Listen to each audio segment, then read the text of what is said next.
Hey everybody, welcome back to my channel. So I am back in Powerhouse Gym here in Fort Lauderdale, and I'm getting one of my new workouts in from Miss Bikini Olympia. This is part 5. So y'all have access to part 1, part 2, part 3, and part 4 in the Be a Fit app. And if you are not currently using my training app, head over and grab yourself a download. It's available on Android and iOS. But today's program is going to be a little bit unusual, and I guess I want to explain it within the context of my, training block. That's really important because individual sessions aren't necessarily going to help you, with your own training. It makes sense, however, when we look at it in the context of what somebody's goals might be. So one of the pieces of feedback that I got from, the judges after my bikini competition at Nationals were a couple of things. First and foremost, apparently my biceps are still too jacked, which I found amusing because if you guys have been following me for a while now, I have not done a bicep curl in a hot minute. I'm talking years since I've intentionally programmed it. Now, I might occasionally do like 1 or 2 sets, if I'm training with somebody else because they want to do biceps, but I do not program it. So what that's saying to me is that the amount of work that I am doing on my upper body, specifically my pulling and pushing movements, is keeping my arms too muscular. So basically the pulling movement, so all of my back exercises, as a secondary muscle group to most pulling movements, you're going to be engaging your bicep. So just as an example, even when I do like a pull-up, I'm still using my bicep as a secondary muscle. Now, this is what's contributing to going to failure first. So my back is obviously doing most of the work, and that is what's causing me to stop the set. But it doesn't mean that my biceps aren't still getting just enough kind of stimulus and enough fatigue to contribute to maintenance or maintaining my muscle mass. So I am going to be taking out, again, I want to get to the Olympia. So that is my goal. It's not necessarily the way that I would like to train typically, but if I want to be successful in this sport, you have to look the way that the sport requires you. So I'm actually bringing my training volume back down from, I think I had previously 12 working sets of work on my back in my last several programs. I'm bringing it back to 6. So that is literally 6 sets for the whole week. So that means I'm going to be doing 2 exercises in this program. That is it. 3 sets in each of those sessions, and I will be done. So I'm hopeful that bringing that back down will result in a little bit more atrophy of my biceps. The other thing that I'm doing in this new training program is bringing my volume on my chest also back down from about 15 or 12. Now, that's a big ask because I love training chest, and I've always enjoyed doing, true strict bench press, competition style bench. I just always loved it.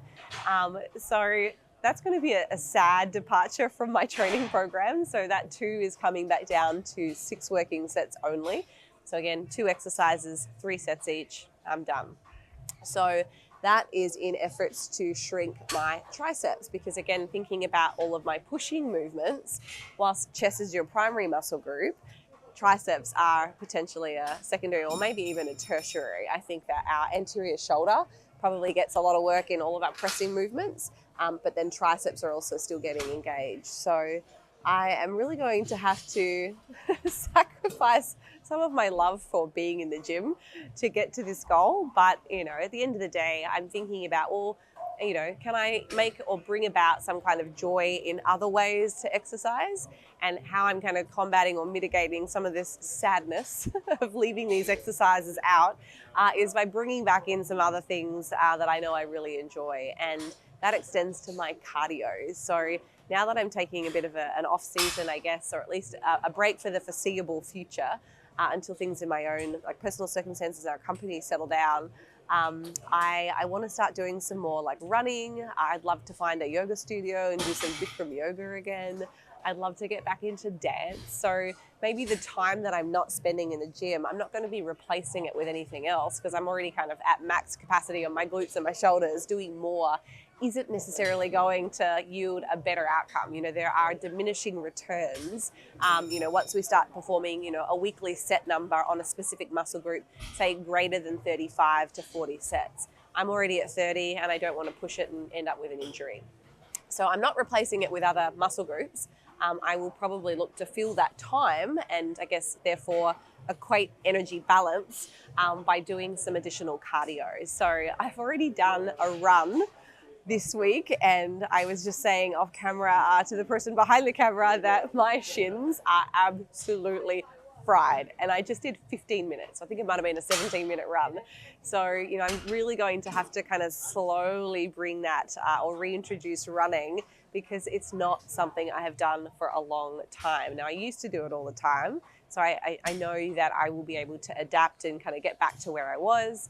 But right now, at least in the foreseeable future, I'm going to have to be very cautious and slow and bring that in at a low intensity, and probably get myself some new shoes too. So that's kind of, I guess, the crux for the program that I'm currently doing. So today, I had 2 different programs that I could choose from because I've already worked out twice this week. I think I'm going to go in with my day 2 program, which is as follows. I have 2 glute exercises. One is to hit the lower and one is to hit the upper glute. So we'll go and find some machines in the gym. And again, it's a bit of an improv session today. I have been so strict with my training program for the last 6 months as I've kind of gone into competition.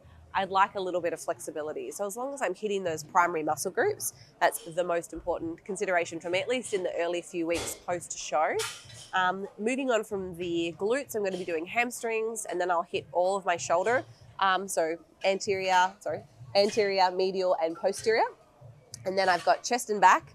So one of my 2 exercises in this whole routine. And then I'll also be finishing off with some abs. So that is the program today. My RPE is set at an 8. So I've kind of come back in. This is now week 2 post-show. So last week was a more of a deload, low RPE or low RIR. This week it's back to kind of a normal, training intensity. So 3 working sets in most cases. I'm not specifically picking any rep ranges today, though when I do put out this program for you guys, you'll have targeted rep ranges. But again, there isn't like a magic rep range. As long as I'm staying kind of above 8 repetitions and I'm not wasting time and doing 100, I can kind of pick something within that range as long as I'm staying kind of close to failure. So depending on the movements that I pick today, I will just be kind of making up the rep range.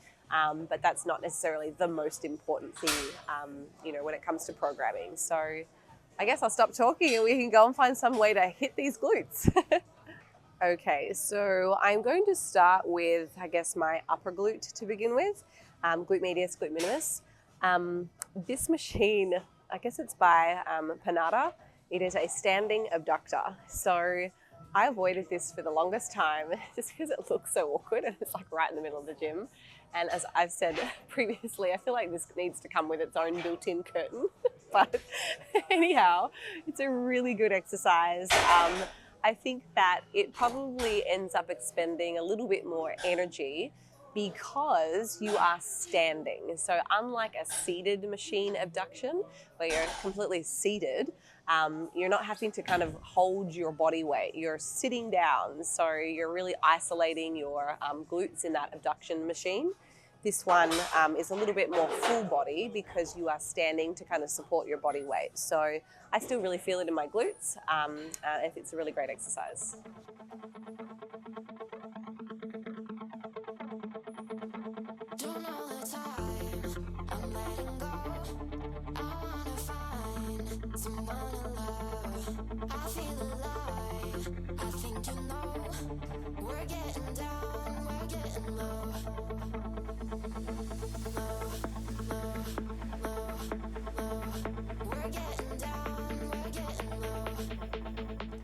So I've just done a warm-up set. I'm going to go ahead and load up another plate. It's funny, the more work I've done on my glutes, the sorer I've gotten, and I have seen like my top end strength is starting to compromise. I could previously, if I've had like very low training volume, lots of recovery time, I can jump on here and easily put a couple of plates and then like 25s. But at the moment, because I've been doing so much glute volume, it's been really difficult to kind of maintain that high training load. So there's not anything necessarily or inherently bad about that. It's just an interesting observation. It's like you can do too much volume where it does start to compromise your strength. So if I was concerned with my top end strength, I'd probably want to consider how much I'm doing to kind of offset some of that reduction in training strength. So interesting.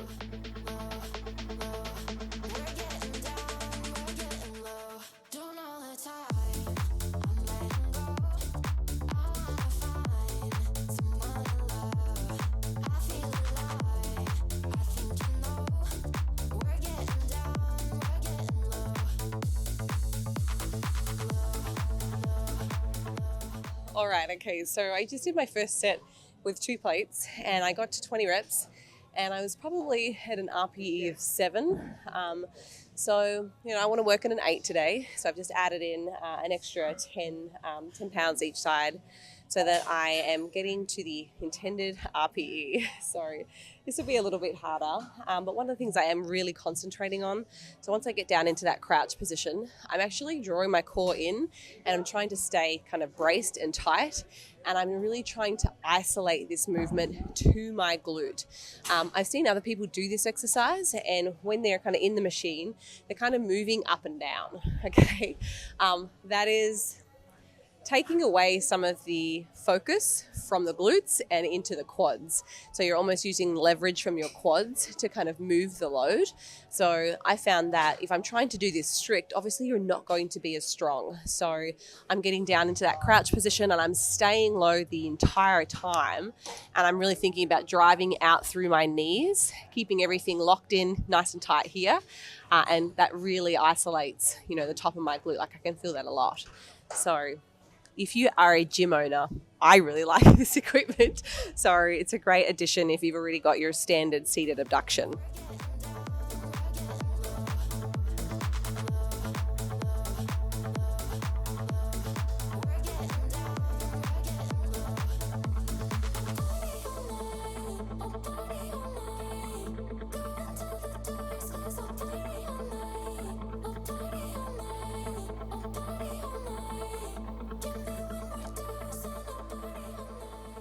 Something else with this machine that I've explored and played around with quite a bit for the last year or so is your knee position.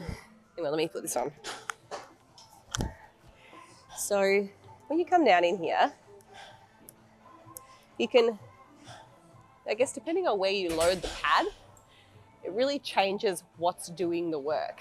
So again, if I wanted to really apply a lot of load to my glutes, I want to sit back so my knees are between the pads, so I'm pushing out from here. Whereas if I position myself forwards a lot more and I'm doing this, I've got so much more leverage. It's a much easier exercise. I have to add a lot more weight. So I was training with Astrid when she was here last time, and she set herself up that way. So she had a lot of knee kind of hanging over the edge, and the pad was sitting quite high up on her thigh. So you can imagine, I like to use this example because it makes sense to me, and I hope it makes sense to you as well.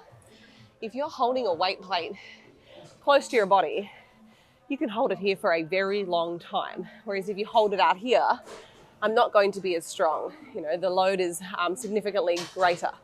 Same said here. If I load far away from the hinge point, it's going to be much more challenging than if I load halfway or really close to my glute. So again, the load is technically the bench or the pad. So you want to have your knees to effectively load or to appropriately load your glute.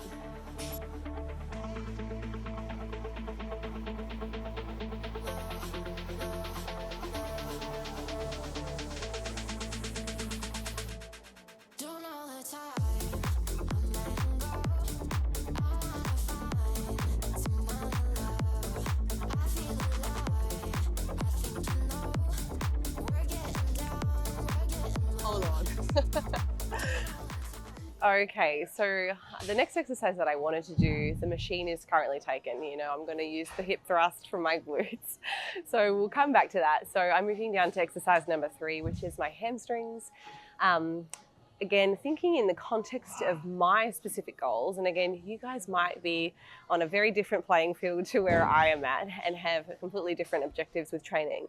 But one of the things that I wanted to do is improve, I guess, one of my legs. So one of my legs is actually disproportionately more muscular than the other. So a great way, I guess, to kind of combat or mitigate that is to include more unilateral exercises in your program and actually just do more work. So it wouldn't be unusual for me in at least the last couple of programs that I've built, knowing that I have an imbalance, I have done more work and an extra set on one of my legs. So this exercise that I want to do next is a single arm RDL, and I'm also going to be using just a single dumbbell. So you can do this as a 2-arm RDL. So I would have 2 dumbbells in my hands where I'm coming down, into this position, and that's going to isolate one of my hamstrings. And I might choose to do more sets on my left than my right. I'm not going to do 2 arms because I don't want to do a lot of spinal loaded movements. So again, thinking about what I do, which is bodybuilding and bikini competitions, I don't want to do too much loaded work through my lower back or through my back. I'm somebody that obviously adapts pretty quickly to training, and I put on muscle relatively easy when I'm trying hard because I'm training extremely hard. So if I start doing lots of, compound lifts, so lots of multi-joint exercises where I'm not just training the muscle group that's intended on getting worked, in this case it's the hamstrings, I'm also going to start to use my back and my core. So doing lots of, RDLs, whilst yes, it does target your hamstrings, it's also loading my lower back, and I already have a lot of muscle and I don't want to get any more muscularity through my back. So I am going to be primarily targeting isolation exercises throughout most of my programs, but to kind of build, a good solid framework and a strong, functional physique, I think it's very important to include a lot of that compound, multi-joint exercise, specifically deadlifts and RDLs. For me, I'm avoiding those a little bit. I'm not going to make them like the primary movers. I will still do some, but certainly not as much as I used to when I cared about functionality and strength. Now, once this competition series is kind of done, absolutely, you bet your bottom dollar I'm going to be back in doing more of that kind of work because I really enjoy it and I want to be functionally strong and be able to bend over and pick up a lot of weight. But right now, I'm avoiding that just because this competition requires small waist, no muscularity basically in your midsection. So that's why I'm doing a single RDL, a single arm RDL.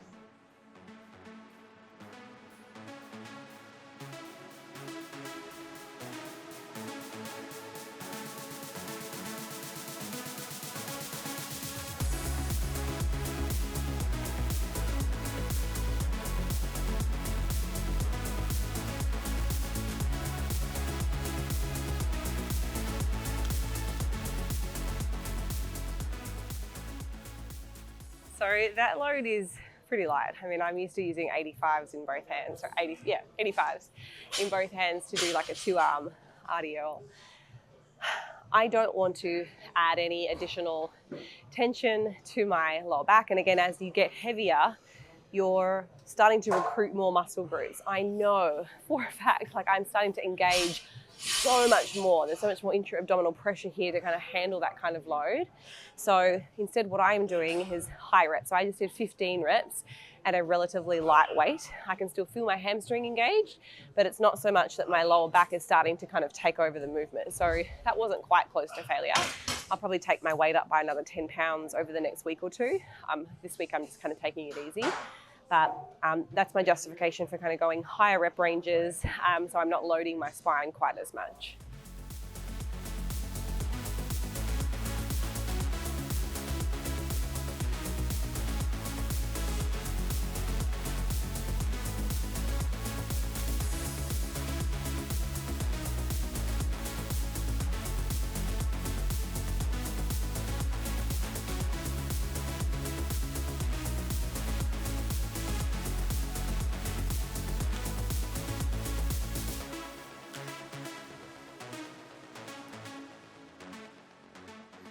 So You notice in the different sets there, I did, I guess, same hand, same leg, and then I did opposite hand to the leg that I'm lifting. So you can do both of those variations. What you will find is when you do the same leg and the same hand with a dumbbell, this is a lot more challenging. The load is disproportionately favoring this side. There's a lot more anti-rotation. You've got to really engage your transverse abdominals, as you can tell, to make sure that you stabilize. So it is more difficult, same side, than if you do the opposite leg to the arm. You're kind of loading a little bit more evenly. So if you're a beginner, I would recommend starting with the dumbbell in the opposite hand to the leg that you were lifting. If you're advanced and you want a more challenging anti-rotational transverse abdominal exercise, which that it is, I'm like suffocating, same leg as the hand with the dumbbell. Okay, the hip thrust machine is still taken. It's clearly busy at 12:30 in the middle of the day here. All right, so next exercise I'm going to move on to is my chest, or muscle group I should say, and then we'll do a superset with my back. Supersetting again, just to kind of give some context. There is nothing wrong with supersetting an exercise, again, primarily if your focus is hypertrophy. If you are concerned in any way, shape or form about your strength, then recovery time matters. For hypertrophy specific outcomes, you can rest as little as 30 seconds, provided that the loads that you're choosing doesn't then start to compromise your rep range, say less than 8. So if you do a set, you rest for 30 seconds. If you can get back in and lift that same load for 10 reps, great. But if you start to fall short and you're only able to get in 5 or 4, then you're not really getting an adequate amount of recovery time. So I guess for this particular exercise, I'm going to be doing a low to high cable pull. This is going to lengthen my anterior shoulder a little bit more. So I know for me, the low position, I am not as strong, I guess, in that lengthened position. So I've got less support here in that lengthened stretch position, so it's harder than if I'm doing a high to low. I'm actually a little bit more, I guess, centralized here. I can redistribute that load a little bit more evenly between my chest and my shoulder. I can lift more. So when you do set yourself up for this machine, if you're used to doing a normal high to low cable, then take the pins back down. So we're gonna Hulk it out, guys. I'm gonna do like 12 to 15 reps. And y'all know I love training chest. I'm gonna take in every single rep since I'm probably only getting like 100 reps on this muscle group.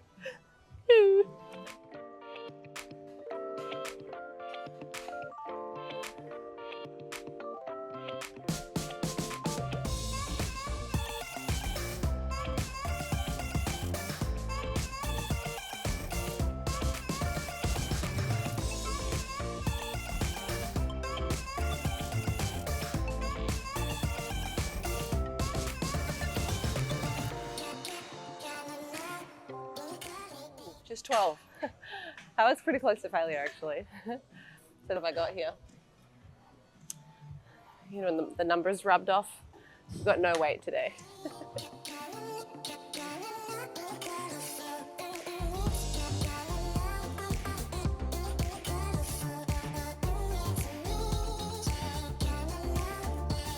Alrighty guys, so if you are in the gym and you are using, I guess, my app, or maybe you're not using my app yet, you should be. So there is a really cool feature where we can replace the exercise. So it's going to show you all of the exercises that have the same primary muscle group first, and it's also going to show you the same movement pattern. So in this particular example, I had a press, and it was a horizontal movement. So you can see here it's a horizontal press, so it's only going to show you all horizontal movements first. And then the further you scroll down, you'll start to see all of the other exercises. Now, if I keep scrolling, we'll probably be able to come to, oops, hang on, haven't selected one yet. There'll be another muscle group, or the secondary muscle groups. So here now it's going to show you all the exercises that target the chest, so that are not specific to that muscle group. So you'll get a lot more diversity. You'll also start to see things that you might be doing at home. You can see I've got banded exercises in here. Some of them are gym-based and machines. So the app is extremely flexible and it gives you a lot of exercise alternatives if you do not have access to something like what I'm using here today.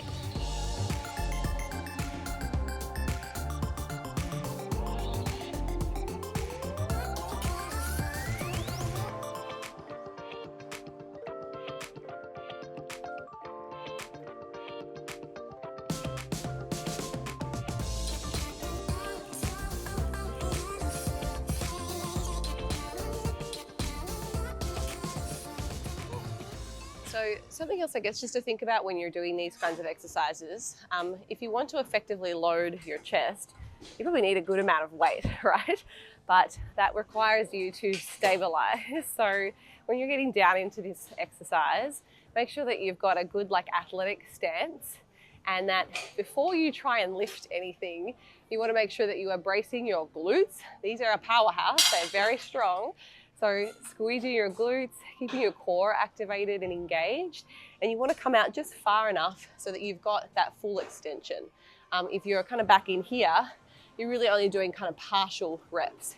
And with that being said, it's not necessarily a bad thing, or at least based on the current body of research, it wouldn't suggest that we're kind of impeding our hypertrophy outcomes in any way. But you might find that you have to do a lot more reps in that shortened position.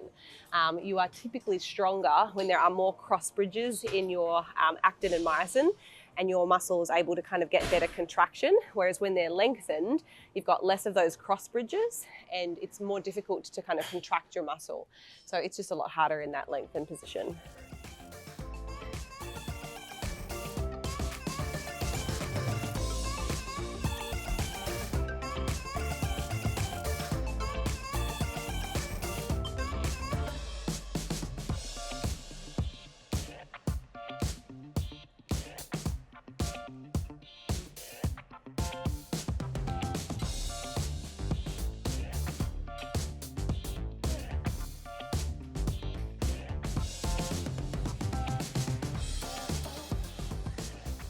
Okay, the machine, it's finally free. I'm gonna put a big reserve sign on it for the next 15 minutes. So I'm gonna do hip thrust. This was meant to be my first exercise secretly.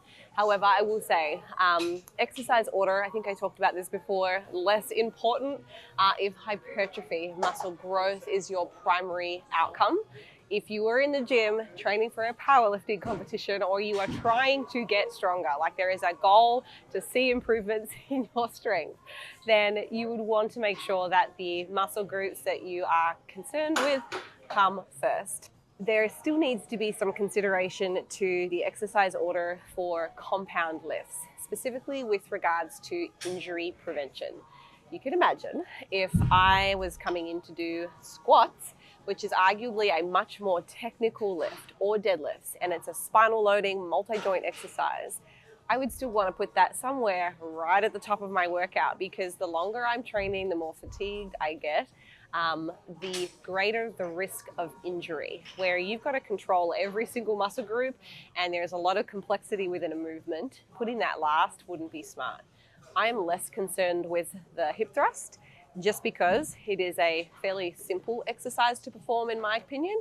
It's not as spinal loaded as a squat or a deadlift. I'm in a horizontal position and I'm really isolating my glutes. So that's kind of why I'm happy to move this down the list a little bit. But what's going to happen is that because I'm subjectively more fatigued, I probably won't be able to lift as much as what I would have at the beginning of the session. Now, the volume zealots will be jumping all over this saying, you're compromising your volume, you're gonna lose your gains. Not necessarily. Remember that one of the number one drivers is going to be proximity to failure. So as long as I take this lift to failure, even if the weight is a little bit lighter, I have successfully caused all of those motor units in my muscle to fatigue, and that is what signals muscle growth. So I'm gonna load up a little lighter. All right, warm-up set. Typically, I'll do 1 or 2 warm-up sets, especially on a new muscle group normally, at about 50% of your working set weight. So I know that when I come in here, I usually have 2 or 3 plates on, or somewhere in between. So this is technically about 1/3 of what I think I'm gonna lift. So it's probably a little bit light. But again, I'm not sure what my weight's gonna be like because I am kind of tired. So typically said, I would use 50% of my known working load for my first warm-up set, and I would do about 5 reps. And then for my second warm-up set, I would do 3 reps at about 75% of your known load. And then one of the things that we'll be including on our training application is like a warm-up predictor. So when you first open up your workout, you'll be able to enter in some of your key lifts if you know them, and then it will prompt you to enter in your working weights because it's already got all of the maths done for you on the back end. So super simple. That's not a feature yet. It's a feature I've had on my former training platform. It's certainly one that I want to integrate again onto this one, but we've got lots of other things right now that I think are way cool.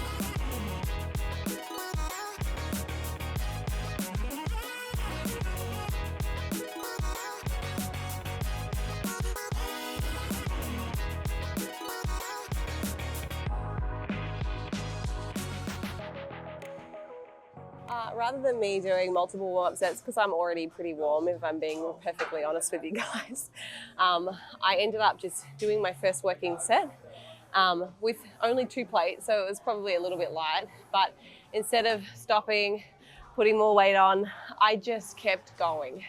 So I think I did about 30 reps with those 2 plates. That's fine. It probably would have taken me the same amount of time to get up and load the plates on and just do 12, but here we are. So that was my first set. Again, there's no downside of you doing that. If you are using our training app or you're tracking your training volume in general, just make sure that you write down the number of reps that you did with the load that you chose, so it tracks your volume. And then you can make some adjustments for your follow-up set. But again, remember, proximity to failure is one of the most important things. So it's less about that specific rep range and more about really fatiguing your muscle. So I have taken it up again for my next set, and I suspect this will probably take me closer to 20 reps.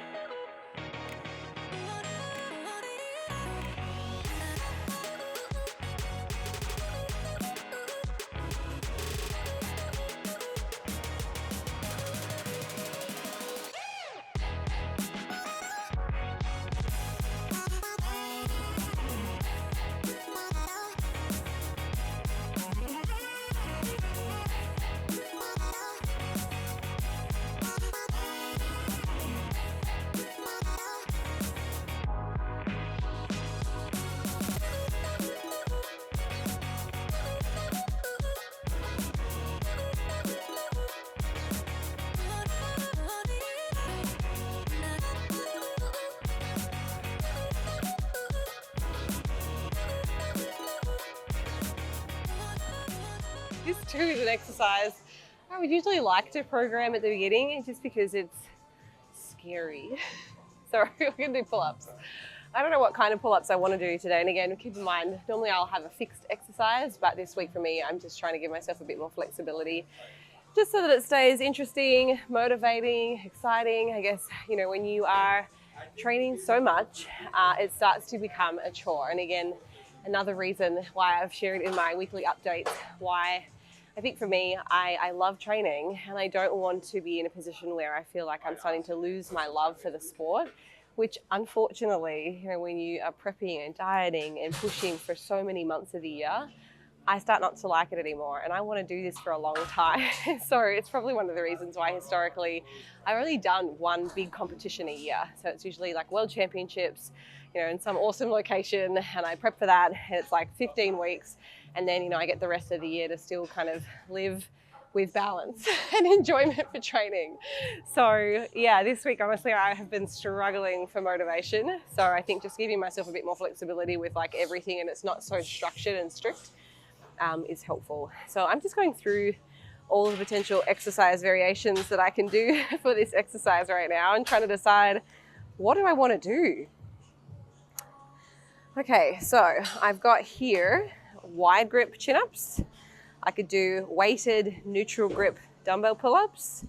I could do just weighted chin-ups. I've got machine assisted chin-ups, slow eccentric pull-ups, wide grip pull-ups, neutral grip pull-ups, supine pull-ups. Oh my gosh, there's so many different iterations. Jump pull-ups for beginners, 1.5 pull-ups. There's so many variations. I'm just going to keep it simple, stupid. I'm just going to do regular wide grip. Okay guys, wish me luck here. And you know the real reason that I didn't do weighted was because I'd have to walk to the other side of the gym and get a weight. That's where my energy levels are at.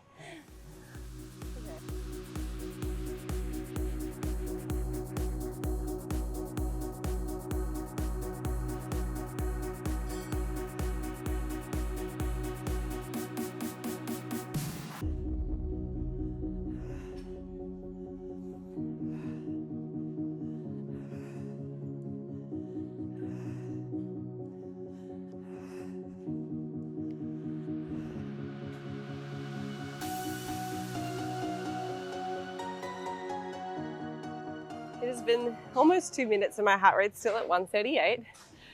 So that speaks to my cold. So I have been sick all last week. And I've only just started to kind of get through coughing, sneezing. Like I literally went through 2 tissue boxes, I think, over the weekend. I had such a bad runny nose. I'm feeling good today, but the only thing that is my weakness, I think, is my respiratory. So I'm going to give it like 4 minutes between these. These are already hard on a good day. You guys know if you do pull-ups, they're so slow to recover. They're such a fatigable muscle. So I'm going to keep waiting. Otherwise my rep range will probably drop really low.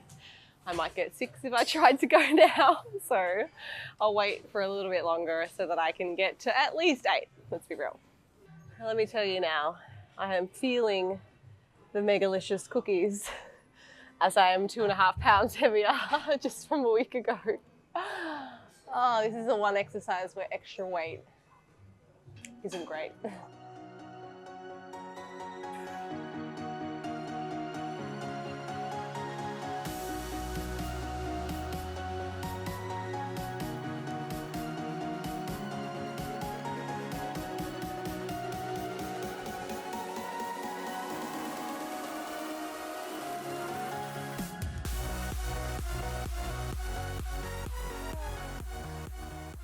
Oh guys, only 9 reps. So moving on to, I guess, our final muscle group for the training session today. Actually, no, we've got core at the end. I spoke too soon, but we're going to do all the, I guess, different musculature of the shoulder. So to start off with, I found a Smith machine free, which is like a godsend in this place, always taken. So prior to my competition, I was feeling quite a bit of pain and discomfort.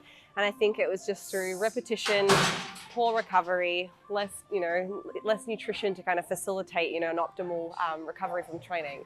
So my shoulders were not feeling great towards the end of my prep. Now that there's less pressure for muscle maintenance, even though I'm still programming my 27 sets or whatever it is on my shoulders, I'm happy to compromise, I guess, some of the volume for some mobility and just some kind of gentle work. So I actually want to go back to doing a behind the neck seated Smith machine shoulder press.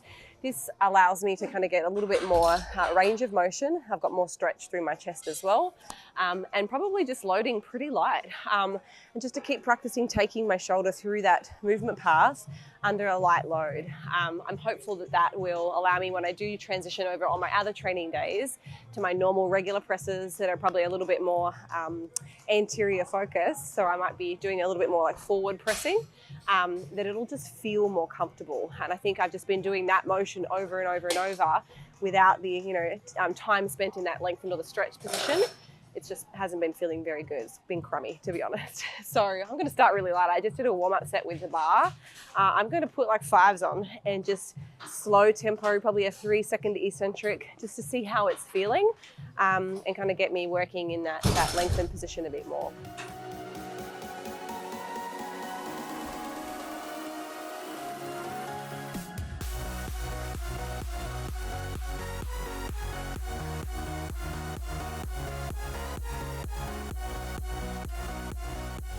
Okay, so that was obviously very light, but one thing I did notice, when I extend, how much do we trust that that'll sit there? No. When I extend through and I've got both hands in the above my head position, there are some pretty noticeable like imbalances, which I'm going to have guess the therapist tomorrow take a look at. So when I'm like this, I don't know whether you can see it here, but when I do the next, I don't know whether you can see it here, but when I do the next set, I'm going to have Diego film me. But you can see that there is a pretty big difference in like the distance between here and like my neck. So can you guys see that? So like to me, this side seems to have a lot more clearance, or I've just got more range of motion than this side when I put my hand up. Like this side doesn't feel like I've got as much like scapular movement. So it's interesting. I've noticed this before, but today it was extremely noticeable. I'm not normally like, whoa. So let's go and check it out. I think you guys will be like, huh. Yeah, so I think what's interesting is when I come down, I usually like to set that in position, so that I'm in a relaxed position when I start. And then when I press through, without me trying to do anything unusual, like where I finish naturally without thinking about it too much, I feel like there's a big difference there. You can see between my left ear and my right ear. And like, I mean, I can intentionally play around with my lat position, but like something's not right. Like I'm off. So I'm just going to finish this set, but be a bit more cognizant of where I'm extending through. See if I can even that out a bit. My hands are even. Unless I've got a shorter arm, something's wrong.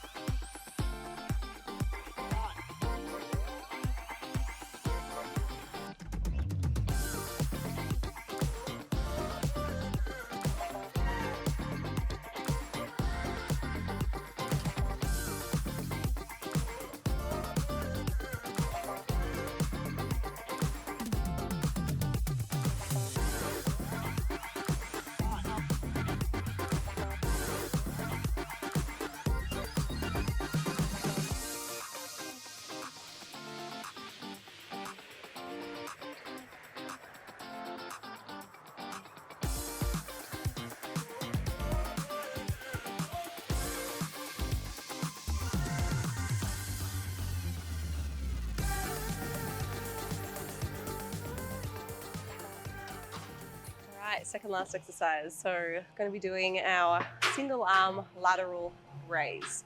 So again, I think there's probably some benefits in my particular case right now, knowing that there seems to be some kind of imbalance in doing a little bit more unilateral work. And hopefully the therapist tomorrow can kind of get me on the right track with moving a little better and freely. But I just think wear and tear, so much repetition, and honestly very poor recovery with so many late nights and things. I know it hasn't been advantageous for keeping my body healthy, so I'm honestly really excited to do that. But for this exercise, I'm just thinking about keeping my little finger kind of coming up towards the ceiling. So this is going to come up and I'm going to tip my thumb down, trying to keep everything in a line with my ear. I'm not coming too much farther forwards, otherwise I'd be using my anterior shoulder more than my medial, and I really want to isolate my medial to this exercise. So bracing my core, kind of leaning out a little bit, and then coming up just to in line with my shoulder. And I might get 15 reps with this weight.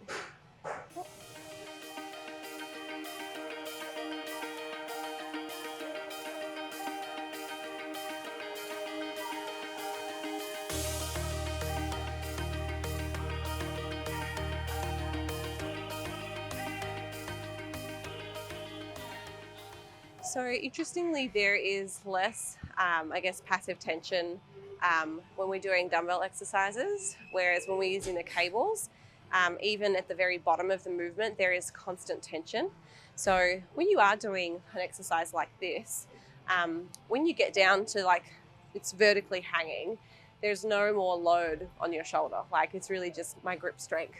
So if you wanted to be more efficient with your training, and again, I'm really being like picking at the small things now, this is not overly important, but you could potentially stop just shy of that vertical position so that there is still tension here on my shoulder. You can see like all of my shoulder still activated here, but when I'm here, there's nothing. So that might be one of the reasons why. And again, we're actually setting up a study at the moment with some colleagues in the area. You probably are familiar with Brett Contreras, Dr. Buckner, my partner. and then some other students who will be involved in this project. We're hopeful to do some comparisons between different machines and kind of looking at the different like passive tension versus active tension, the lengthened position versus the shortened position, and maybe trying to kind of, again, find from a mechanistic perspective why some exercises might be better for certain muscle groups than others. So I can't really speak too much more to the design yet because it's still in the works. But I know that we are going to be comparing dumbbells with cables for shoulder hypertrophy, which I know is a muscle group a lot of you guys care about. So I'm like, can I be in the study? Hopefully I don't get put in the crappy group. But that's cool.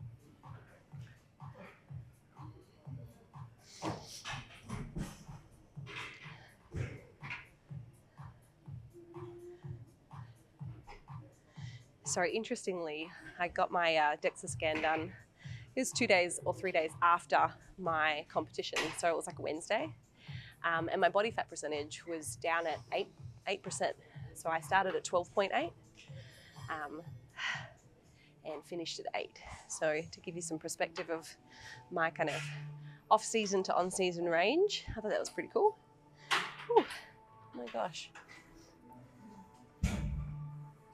So I think that's the leanest I've been on a DEXA. But again, there's probably some subtle differences between different locations and different brands of equipment. But yeah, using the same machine under the same circumstances, you know, no training the day before, going in first thing in the morning, fasted from food and fluid. Yeah, I came down by several points. So that was kind of interesting to me, because I think the leanest I've ever been is like 10% body fat. So yeah, I guess it just kind of goes to show, like, having that long, slow prep for me, you know, and trying to balance it with career and life actually worked wonders. And of course, you guys know, you know, my recovery from an ED has made a massive difference in just being able to cope with stress better and just kind of significantly less like ping-ponging around by working through that. So it was a very smooth prep. I just realized why I hate unilateral exercises. I still have another arm to go. It's so slow.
All right, last exercise. God, guys, I'm just so ready to go and have a nap. All right, we're gonna do core. I'm going to be doing some leg lowers. Now, silly me, left my weights in the car, they're in the boot, and I still have such low energy. I'm like, yeah, I'm not gonna worry about going and getting them out. On a good day I would.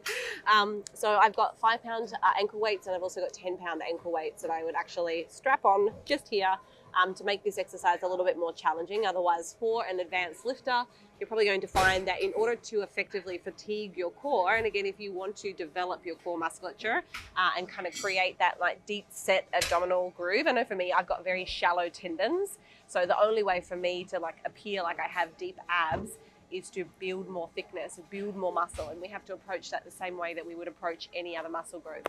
So you do need to have resistance, and again, to train efficiently, I think the smart thing to do would be to use ankle weights here, otherwise you'll end up doing like 50 repetitions.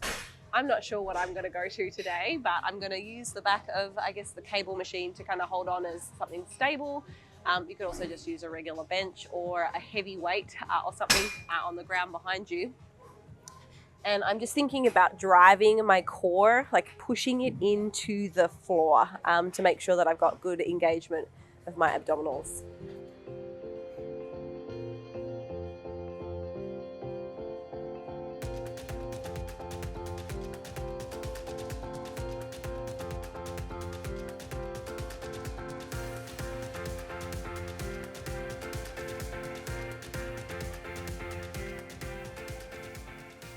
So I'm actually doing like a pause rep just to make it a bit more challenging at the bottom. You can see like I am shaking doing this.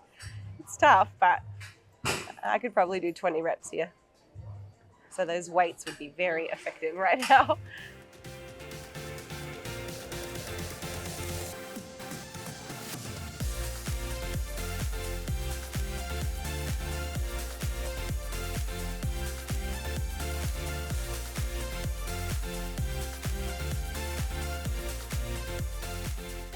Now you could make this more challenging or just add some diversity by pushing into a reverse curl. So bring the feet down, up, pushing up, and then back to the floor.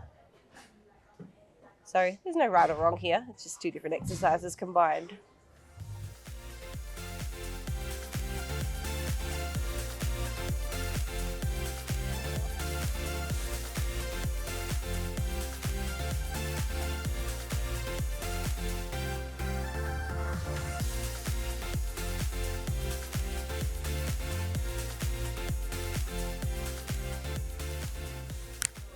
So when I do this, I can actually feel a little bit of pain in my erectors. So if I hadn't said it already, I'm so ready to go and get some therapy. I can just feel like when I brace my core, and ideally you want to like push into the floor, as I kind of take my leg through or take my legs down to the ground, I can really feel my back kind of contracting and tightening up. I think there's just my psoas is messed up, my erectors are messed up. There's probably some hip shift going on. So yeah, this exercise doesn't feel overly comfortable for me today. But yeah, I'm not doing anything too heavy, so I'm not too concerned. So for a beginner exercise, instead of doing the two legs out like this, you could also start by just doing one. So lowering one leg down to the ground, and again, practice pushing your core into the floor. So that's, I mean, you can still see my abs are working here. So I'm pushing like,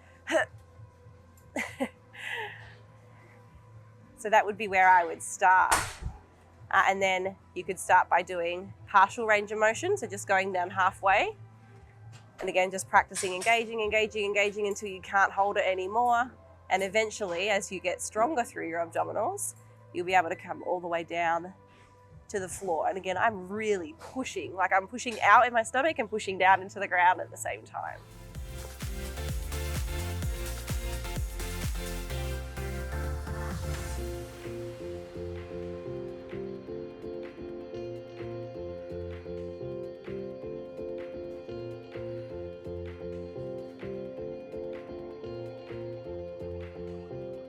Alrighty guys, thank you so much for joining me in today's workout. I know it was a little bit slower paced, it was a little bit more spontaneous and free, which honestly feels so good for my heart and soul. It was a really nice session today, but I hope that you did learn something from that. I know we covered a lot of different grounds, from hypertrophy specific training to strength adaptations, and I guess everything in between. But if you guys do have questions about training or you'd like to learn more, please by all means drop me a comment below. I'm always looking at those YouTube comments, and I often will include some of those responses in my weekly check-in videos. So that's a great series to join and follow along with too. It's a very educational focused program. So thank you so much for joining me, guys. I hope that your training is going amazing, and I look forward to seeing you in my next video.